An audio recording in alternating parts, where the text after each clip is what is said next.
আমার একটা বান্ধবী আছে টুম্পা, তার সাথে আমি প্রায় দিন ফোনে বলি, দেখবি টুম্পা, একদিন আমাদের দেশ থেকে শীতকালই মিলিয়ে যাবে, থাকবে শুধু গরমকাল আর বর্ষাকাল।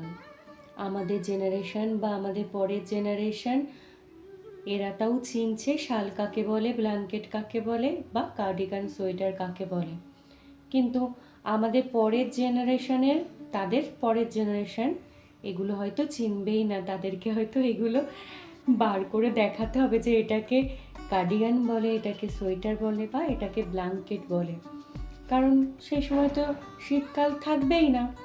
এটা সত্যি কথা। যে হারে ফ্ল্যাট বেড়ে যাচ্ছে, চারিদিকে কলকারখানা বেড়ে যাচ্ছে, শীতকালটা হয়তো সত্যিই আস্তে আস্তে আমাদের দেশ থেকে চলে যাবে, গরমকাল আর বর্ষাকালই থেকে যাবে। আমার এই কথা শুনে ও খুব হাসে আর বলে, তুই খুব মজার ছলে কথা বলতে পারিস।